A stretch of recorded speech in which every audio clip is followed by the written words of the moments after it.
November 9ಕ್ಕೆ ರಾಜ್ಯಕ್ಕೆ ಬರುವಂತೆ ಕಾಂಗ್ರೆಸ್ ವರಿಷ್ಠ ರಾಹುಲ್ ಗಾಂಧಿಗೆ ಡಿಸಿಎಂ ಡಿಕೆ ಶಿವಕುಮಾರ್ ಆಹ್ವಾನ ಕೊಟ್ಟಿದ್ದಾರೆ. ನವೆಂಬರ್ ಕ್ರಾಂತಿ ಅಧಿಕಾರ ಹಂಚಿಕೆ ಸಂಪುಟ ಪುನಾರಚನೆ ಚರ್ಚೆ ಬೆನ್ನಲ್ಲೇ ರಾಹುಲ್ ಗಾಂಧಿಗೆ ಆಹ್ವಾನ ನೀಡಲಾಗಿದ್ದು ಕೆಪಿಸಿಸಿಯಿಂದ ನಡೆಯಲಿರೋ ಗಾಂಧಿ ಶತಮಾನೋತ್ಸವ ಕಾರ್ಯಕ್ರಮಕ್ಕೆ ಆಹ್ವಾನ ನೀಡಲಾಗಿದೆ.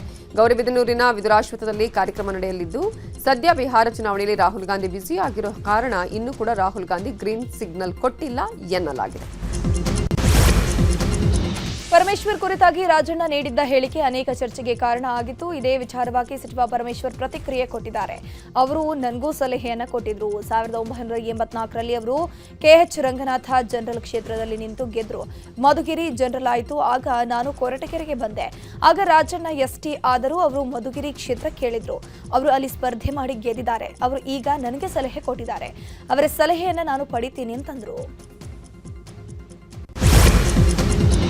ಆರ್ಎಸ್ಎಸ್ ಹೆಸರಲ್ಲಿ ಯಾವುದೇ ಬಿಲ್ಡಿಂಗ್ ಇಲ್ಲ ಅನ್ನೋದನ್ನೇ ನಾನು ಹೇಳಿದ್ದು. ಆದರೂ ಅವರು ಅದನ್ನೇ ಹೇಳ್ತಾ ಇದ್ದಾರೆ. ಆರ್ಎಸ್ಎಸ್ ಕಾರ್ಯಕ್ರಮಕ್ಕೆ ಮಾಡಿದ ಖರ್ಚು ವೆಚ್ಚದ ಬಗ್ಗೆಯೂ ಮಾಹಿತಿ ನೀಡಬೇಕಲ್ವಾ ಅಂತ ಸಚಿವ ಪ್ರಿಯಾಂಕ್ ಖರ್ಗೆ ಕೇಳಿದ್ದಾರೆ. ಬೆಂಗಳೂರಲ್ಲಿ ಮಾತಾಡಿರೋ ಅವರು, ನಾನು ದಾಖಲೆ ಕೇಳಿದ್ರೆ ನನ್ನ ಬಗ್ಗೆ ವೈಯಕ್ತಿಕವಾಗಿ ಮಾತಾಡ್ತಾರೆ, ನನ್ನ ಕುಟುಂಬದ ಬಗ್ಗೆ ಮಾತಾಡ್ತಾರೆ. ಬಿಜೆಪಿಯವರು ಭೌತಿಕವಾಗಿ ದಿವಾಳಿಯಾಗಿದ್ದಾರೆ ಅಂತ ಹೇಳಿದ್ರು.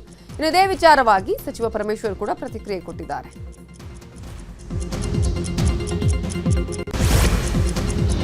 ಆರ್ಎಸ್ಎಸ್ ನೋಂದಣಿ ಮಾಡಿಕೊಳ್ಬೇಕು ಅಂತ ಹೇಳೋ ಮೂಲಕ ಕಾನೂನು ಎಲ್ಲಿದೆ ಅಂತ ವಿಪಕ್ಷ ನಾಯಕ ಆರ್ ಅಶೋಕ್ ಪ್ರಶ್ನೆ ಮಾಡಿದ್ದಾರೆ. ಹುಬ್ಬಳ್ಳಿಯಲ್ಲಿ ಮಾತನಾಡಿರುವಂತಹ ಅವರು, ಯಾವುದಾದ್ರೂ ಸಂಘ ಸಂಸ್ಥೆ ನೋಂದಾವಣಿ ಮಾಡಿಸಬೇಕು ಅನ್ನುವ ಕಾನೂನಿದೆಯಾ?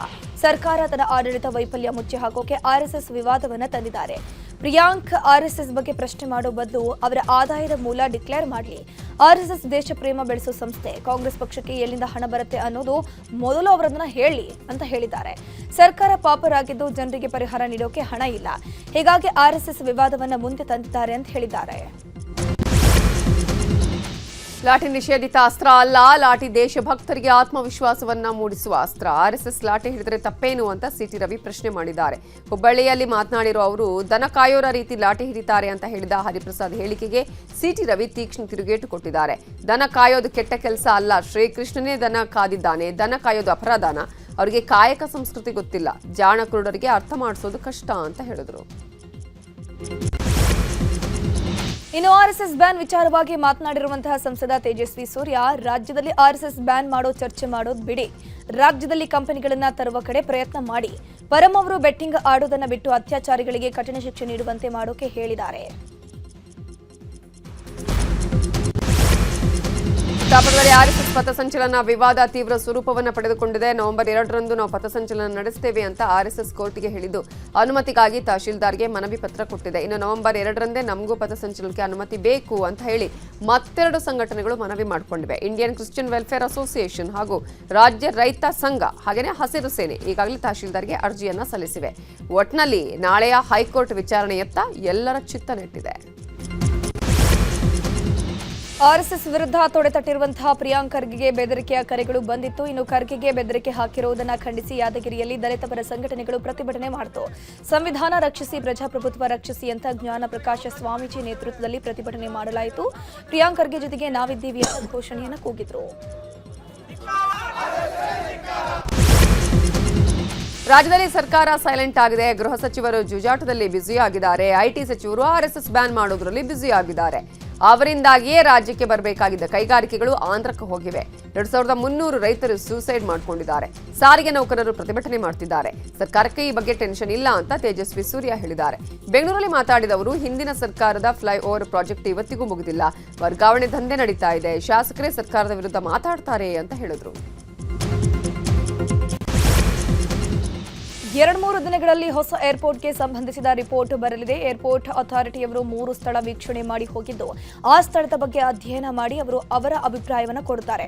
ಅವರ ಅಭಿಪ್ರಾಯದ ಬಳಿಕ ನಾವು ಎಕ್ಸ್ಪರ್ಟ್ಸ್ ಕಮಿಟಿ ರಚನೆ ಮಾಡ್ತೀವಿ. ಹೊಸದಾಗಿ ಆಗಿರೋ ಕೆಲವು ಏರ್ಪೋರ್ಟ್ಗಳ ನಿರ್ಮಾಣ ಮಾಡಿದ ಕನ್ಸಲ್ಟೆಂಟ್ ಸಂಸ್ಥೆಯನ್ನ ಕರೆಸಿ ಹೆಚ್ಚಿನ ಎಕ್ಸ್ಪೀರಿಯನ್ಸ್ ಇರೋರಿಗೆ ಕೊಡ್ತೀವಿ ಅಂತ ಎಂಬಿಪಿ ಹೇಳಿದ್ದಾರೆ. ಪಶ್ಚಿಮ ಪದವೀಧರರ ಕ್ಷೇತ್ರದ ಚುನಾವಣೆ ಹಿನ್ನೆಲೆ ಹುಬ್ಬಳ್ಳಿಯಲ್ಲಿ ಬಿಜೆಪಿ ವಿಭಾಗ ಮಟ್ಟದ ಸಭೆ ನಡೆಯಿತು. ಅರವಿಂದ ನಗರದಲ್ಲಿರೋ ಬಿಜೆಪಿ ಕಚೇರಿಯಲ್ಲಿ ಸಭೆ ನಡೆಸಲಾಯಿತು. ಚುನಾವಣೆಗೆ ಸ್ಪರ್ಧೆ ಮಾಡುವ ಆಕಾಂಕ್ಷಿಗಳ ಜೊತೆಗೆ ಬಿಜೆಪಿ ಮುಖಂಡರು ಚರ್ಚೆ ಮಾಡ್ತಿದ್ದಾರೆ. ವಿಪಕ್ಷ ನಾಯಕ ಆರ್ ಅಶೋಕ್, ಸಂಸದ ಗೋವಿಂದ ಕಾರಜೋಳ, ವಿಶ್ವೇಶ್ವರ ಹೆಗಡೆ ಕಾಗೇರಿ, ಮಾಜಿ ಸಚಿವ ಸಿಟಿ ರವಿ, ಶ್ರೀರಾಮುಲು, ಸಿಸಿ ಪಾಟೀಲ್ ಸಭೆಯಲ್ಲಿ ಭಾಗಿಯಾಗಿದ್ದರು. ಶನಿವಾರ ಸಿಎಂ ಸಿದ್ದರಾಮಯ್ಯ ಬೆಳಗಾವಿಗೆ ತೆರಳಲಿದ್ದಾರೆ. ಕಿತ್ತೂರು ಉತ್ಸವದ ನಿಮಿತ್ತ ಸಿಎಂ ಬೆಳಗಾವಿಗೆ ಹೋಗ್ತಾ ಇದ್ದಾರೆ. ಬೆಳಗಾವಿಯ ಕೋಟೆ ಆವರಣದಲ್ಲಿ ನಡೆಯಲಿರುವಂತಹ ಕಾರ್ಯಕ್ರಮದಲ್ಲಿ ಸಿಎಂ ಭಾಗಿಯಾಗಲಿದ್ದಾರೆ. ಸಮಾರೋಪ ಸಮಾರಂಭದಲ್ಲಿ ಸಿಎಂ ಮಾತನಾಡಲಿದ್ದಾರೆ. ಅಕ್ಟೋಬರ್ 25ರ ಸಂಜೆ 7 ಗಂಟೆಗೆ ಕಾರ್ಯಕ್ರಮ ನಡೆಯಲಿದೆ. ಧರ್ಮಸ್ಥಳದಲ್ಲಿ ಶವಗಳನ್ನು ಹೂತಿಟ್ಟ ಪ್ರಕರಣಕ್ಕೆ ಸಂಬಂಧಪಟ್ಟಂತೆ ಎಸ್ಐಟಿ ತನಿಖೆ ಚುರುಕುಗೊಳಿಸ್ತಾ ಇದೆ. ಎಸ್ಐಟಿ ತನಿಖೆ ಸಂಪೂರ್ಣವಾಗಿ ನಡೆದು ಹೋಗಿದೆ. ಮುಂದಿನ ವಾರದಲ್ಲಿ ವರದಿ ಸಲ್ಲಿಕೆಗೆ ಸಿದ್ಧತೆ ಮಾಡಲಾಗಿದೆ. ನ್ಯಾಯಾಲಯಕ್ಕೆ ರಿಪೋರ್ಟ್ ಸಲ್ಲಿಸೋಕೆ ಸಿದ್ಧತೆ ಮಾಡಿಕೊಳ್ಳಲಾಗಿದ್ದು, ಈ ಬಗ್ಗೆ ಎಸ್ಐಟಿಗೆ ಸರ್ಕಾರ ಕೂಡ ಸೂಚನೆಯನ್ನು ಕೊಟ್ಟಿದೆಯಂತೆ. ಸಿಎಂ ತವರಲ್ಲಿ ಭ್ರೂಣ ಹತ್ಯೆ ಕುಕೃತ್ಯ ನಡೆದಿದ್ದು ಮೈಸೂರು ತಾಲೂಕಿನ ಹನುಗನಹಳ್ಳಿಯಲ್ಲಿ ಘಟನೆ ನಡೆದಿದೆ. ಆರೋಗ್ಯ ಇಲಾಖೆ ಹಾಗೂ ಪೊಲೀಸರ ಜಂಟಿ ಕಾರ್ಯಾಚರಣೆ ನಡೆಸಿ ಭ್ರೂಣ ಹತ್ಯೆ ಮಾಡುತ್ತಿದ್ದವರನ್ನು ಅರೆಸ್ಟ್ ಮಾಡಲಾಗಿದೆ. ಐಷಾರಾಮಿ ಮನೆಯಲ್ಲಿದ್ದಂತಹ ಕಿಡಿಗೇಡಿಗಳು ಅಲ್ಲೇ ಭ್ರೂಣ ಹತ್ಯೆ ಮಾಡುತ್ತಿದ್ದರಂತೆ. ಖಚಿತ ಮಾಹಿತಿ ಮೇರೆಗೆ ದಾಳಿ ಮಾಡಿದ ಅಧಿಕಾರಿಗಳು ಕೃತಿಗೆ ಬಳಸಿದ ಪರಿಕರಗಳ ಸಮೇತ ವಶಕ್ಕೆ ಪಡೆದಿದ್ದು ಬೆಂಗಳೂರಿನ ಎಸ್ಕೆ ಆಸ್ಪತ್ರೆ ಮಾಲಕಿ ಶ್ಯಾಮಲಾ, ಬೇರಿಯಾ ಮೂಲದ ಶಿವಕುಮಾರ್, ಡಿ ಸಾಲುಂಡಿ ಗ್ರಾಮದ ಹರೀಶ್ ಅನ್ನೋರನ್ನ ಪೊಲೀಸರು ವಶಕ್ಕೆ ಪಡೆದಿದ್ದಾರೆ. ಬೆಂಗಳೂರಿನಲ್ಲಿ ಲವ್ ಜಿಹಾದ್ ಪ್ರಕರಣ ಬೆಳಕಿಗೆ ಬಂದಿದೆ. ಮದುವೆಯಾಗುವುದಾಗಿ ನಂಬಿಸಿ ಹಿಂದೂ ಯುವತಿಗೆ ಮುಸ್ಲಿಂ ಯುವಕನೊಬ್ಬ ಮೋಸ ಮಾಡಿದ್ದಾನಂತೆ. ಸಂತ್ರಸ್ತೆ ಈಗ ಕಂಗಾಲಾಗಿದ್ದು HSR ಲೇಔಟ್ ಠಾಣೆಗೆ ದೂರನ್ನು ಕೊಟ್ಟಿದ್ದಾಳೆ. ಸಂತ್ರಸ್ತೆಗೆ ಇನ್ಸ್ಟಾ ಮೂಲಕ ಯುವಕ ಮೊಹಮ್ಮದ್ ಇಶಾಕ್ ಪರಿಚಯವಾಗಿದ್ದ.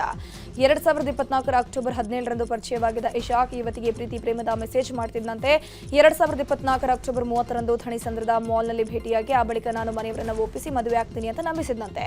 ಅಂದೇ ದಾಸರಹಳ್ಳಿಯಲ್ಲಿ ರೂಮ್ ಮಾಡಿ ಪದೇ ಪದೇ ಲೈಂಗಿಕ ಕ್ರಿಯೆ ನಡೆಸಿದ್ದ. ಆ ಬಳಿಕ 2025 ಸೆಪ್ಟೆಂಬರ್ 14ರಂದು ಮುಸ್ಲಿಂ ಯುವತಿ ಜೊತೆ ಇಶಾಕ್ ಎಂಗೇಜ್ಮೆಂಟ್ ಮಾಡಿಕೊಂಡಿದ್ದಾನಂತೆ. ಇದನ್ನ ಪ್ರಶ್ನೆ ಮಾಡಿದ್ದಕ್ಕೆ ಕೊಲೆ ಬೆದರಿಕೆ ಹಾಕಿದ್ದಾನೆ ಅಂತ ನೊಂದ ಯುವತಿ HSR ಲೇಔಟ್ ಠಾಣೆಯಲ್ಲಿ ದೂರನ್ನು ಕೊಟ್ಟಿದ್ದಾಳೆ. ಬೆಂಗಳೂರಿನಲ್ಲಿ ನಡೆದ ಡಾಕ್ಟರ್ ಕೃತಿಕಾ ಕೊಲೆ ಪ್ರಕರಣದ ತನಿಖೆಯಲ್ಲಿ ಸ್ಫೋಟಕ ಮಾಹಿತಿ ಬಯಲಾಗಿದೆ. ಕೊನೆಗೂ ಪೊಲೀಸರ ಮುಂದೆ ಆರೋಪಿ ಡಾಕ್ಟರ್ ಮಹೇಂದ್ರ ತಪ್ಪನ್ನು ಒಪ್ಪಿಕೊಂಡಿದ್ದಾನಂತೆ. ಕೃತಿಕಾಳನ್ನ ಕೊಂದಿದ್ದು ತಾನೇ ಅಂತ ಪೊಲೀಸರ ಮುಂದೆ ಆರೋಪಿ ಮಹೇಂದ್ರ ರೆಡ್ಡಿ ಒಪ್ಪಿಕೊಂಡಿದ್ದಾನೆ. ಕೃತಿಕಾ ಆರೋಗ್ಯ ಸಮಸ್ಯೆಯಿಂದ ಬೇಸತ್ತ ಪತಿ ಮಹೇಂದ್ರ ಈ ಕೃತ್ಯ ಎಸಗಿದ್ದಾನಂತೆ. ಡಿವೋರ್ಸ್ ನೀಡಿದ್ರೆ ತನಗೆ ಏನೂ ಸಿಗಲ್ಲ, ಹೀಗಾಗಿ ಆಕೆಯ ಹೆಲ್ತ್ ಇನ್ಶೂರೆನ್ಸ್ ಅನ್ನು ಮುಂದಿಟ್ಕೊಂಡು ನ್ಯಾಚುರಲ್ ಡೆತ್ ಅನ್ನುವಂತೆ ಬಿಂಬಿಸುವಂತೆ ಪ್ಲಾನ್ ಮಾಡಿ ಕೊಲೆ ಮಾಡಿದಂತೆ. ಇನ್ನು ಆರೋಪಿ ಮಹೇಂದ್ರಗೆ 14 ದಿನಗಳ ಕಾಲ ನ್ಯಾಯಾಂಗ ಬಂಧನ ವಿಧಿಸಲಾಗಿದೆ. ಕರ್ತವ್ಯಕ್ಕೆ ಹಾಜರಾಗದ ಸರ್ಕಾರಿ ವೈದ್ಯರ ಬಗ್ಗೆ ಪ್ರಶ್ನೆ ಮಾಡಿದ್ದಕ್ಕೆ ಕೆಆರ್ಎಸ್ ಪಕ್ಷದ ಸದಸ್ಯನಿಗೆ ಜೀವ ಬೆದರಿಕೆ ಹಾಕಲಾಗಿದೆ ಅನ್ನೋ ಆರೋಪ ಕೇಳಿಬಂದಿದೆ. ಬಸವಕಲ್ಯಾಣ ತಾಲೂಕಿನ ದನ್ನೂರ ಗ್ರಾಮದ ಪಿಎಚ್ಸಿ ವೈದ್ಯೆ ಡಾಕ್ಟರ್ ಅಶ್ವಿನಿ ಅವರ ತಾಯಿ ನನಗೆ ಜೀವ ಬೆದರಿಕೆ ಹಾಕಿದ್ದಾರೆ ಅಂತ ಕೆಆರ್ಎಸ್ ಪಕ್ಷದ ಸಂಗಮೇಶ್ ಬಿರಾದಾರ್ ಆರೋಪ ಮಾಡಿದ್ದಾರೆ. ಅಕ್ಟೋಬರ್ 13 ಹಾಗೂ 16ರಂದು ಚಿಕಿತ್ಸೆಗೆ ಅಂತ ಸಂಗಮೇಶ್ ಬಿರಾದಾರ್ ಆಸ್ಪತ್ರೆಗೆ ಹೋಗಿದ್ರು. ಆದರೆ ವೈದ್ಯಾಧಿಕಾರಿ ಡಾಕ್ಟರ್ ಅಶ್ವಿನಿ ಅವರು ಕರ್ತವ್ಯಕ್ಕೆ ಹಾಜರಾಗಿರಲಿಲ್ಲ. ಈ ಬಗ್ಗೆ ಡಿಎಚ್ಗೆ ಕರೆ ಮಾಡಿ ಸಂಗಮೇಶ್ ದೂರು ಕೊಟ್ಟಿದ್ರಂತೆ. ಡಿಎಚ್ಗೆ ದೂರು ಕೊಟ್ಟಿದ್ದಕ್ಕೆ ಡಾಕ್ಟರ್ ಅಶ್ವಿನಿ ಅವರ ತಾಯಿ ಕರೆ ಮಾಡಿ ಇನ್ನೊಂದು ಸಾರಿ ಆಸ್ಪತ್ರೆ ಕಡೆ ತಲೆ ಹಾಕಿದ್ರೆ ವಿಜಯ್ ಸಿಂಗ್ಗೆ ಹೇಳಿ ಕುತ್ತಿಗೆ ದಬಾಯಿಸ್ತೀನಿ ಅಂತ ಬೆದರಿಕೆ ಹಾಕಿದ್ದಾರೆ ಅಂತ ಬಸವಕಲ್ಯಾಣ ಗ್ರಾಮೀಣ ಪೊಲೀಸ್ ಠಾಣೆಯಲ್ಲಿ ದೂರು ನೀಡಲಾಗಿದೆ. ವರ್ಷಕ್ಕೊಮ್ಮೆ ನಡೆಯುವ ಹಾಸನಾಂಬ ಉತ್ಸವಕ್ಕೆ ವಿದ್ಯುಕ್ತವಾಗಿ ತೆರೆ ಬಿದ್ದಿದೆ. ಈ ಬಾರಿ ಒಟ್ಟು 15 ದಿನಗಳ ಕಾಲ ತೆರೆದಿದ್ದ ದೇಗುಲ ಇವತ್ತು ಅಧಿಕೃತವಾಗಿ ಮುಚ್ಚಲಾಗಿದೆ. ಮಧ್ಯಾಹ್ನ 1 ಗಂಟೆ 6 ನಿಮಿಷಕ್ಕೆ ಶಾಸ್ತ್ರೋಕ್ತವಾಗಿ ದೇಗುಲವನ್ನು ಬಂದ್ ಮಾಡಲಾಗಿದೆ. ಇನ್ನು ಜಿಲ್ಲಾ ಉಸ್ತುವಾರಿ ಸಚಿವ ಕೃಷ್ಣ ಬೈರೇಗೌಡ, ಶಾಸಕ ಶಿವಲಿಂಗೇಗೌಡ, ಸ್ವರೂಪ್ ಪ್ರಕಾಶ್, ಸಿಮೆಂಟ್ ಮಂಜು ಸೇರಿದಂತೆ ಅನೇಕರು ಹಾಜರಿದ್ದರು. ಶ್ರೀ ಹಾಸನಾಂಬಾಯ ನಮಃ. ಶ್ರೀ ಹಾಸನಾಂಬಾಯ ನಮಃ. ಲಕ್ಷ್ಮೇಶ್ವರ ತಹಶೀಲ್ದಾರ್ ಕಚೇರಿಯಲ್ಲಿ ಚೆನ್ನಮ್ಮ ಜಯಂತಿ ಆಚರಿಸಿದ ಹಿನ್ನೆಲೆ ಭಾರೀ ಆಕ್ರೋಶ ವ್ಯಕ್ತವಾಯಿತು. ನಾಡಿನಾದ್ಯಂತ ಇಂದು ಕಿತ್ತೂರು ರಾಣಿ ಚೆನ್ನಮ್ಮ ಜಯಂತಿ ಸಂಭ್ರಮ. ಚೆನ್ನಮ್ಮ ಜಯಂತಿ ಆಚರಣೆ ಮಾಡಬೇಕು ಅಂತ ಸರ್ಕಾರ ಸುತ್ತೋಲೆಯನ್ನು ಹೊರಡಿಸಿತು. ಆದರೆ ಲಕ್ಷ್ಮೇಶ್ವರ ತಹಶೀಲ್ದಾರ್ ಧನಂಜಯ ನಿರ್ಲಕ್ಷ್ಯ ತೋರಿದ್ದಾರೆ. ಈ ಹಿನ್ನೆಲೆ ತಹಶೀಲ್ದಾರ್ ಕಚೇರಿ ಮುಂದೆ ಪ್ರತಿಭಟನೆ ಮಾಡಲಾಯಿತು. ಕೂಡಲೇ ಧನಂಜಯ ಅವರನ್ನು ಅಮಾನತು ಮಾಡಬೇಕು ಅಂತ ಪ್ರತಿಭಟನಾಕಾರರು ಆಗ್ರಹಿಸಿದರು. ಪ್ರತಿಭಟನಾ ಸ್ಥಳಕ್ಕೆ ಆಗಮಿಸಿದ ಅಪರ ಜಿಲ್ಲಾಧಿಕಾರಿ ದುರ್ಗೇಶ್ ಹೋರಾಟಗಾರರೊಂದಿಗೆ ಮಾತುಕತೆ ನಡೆಸಿದರು.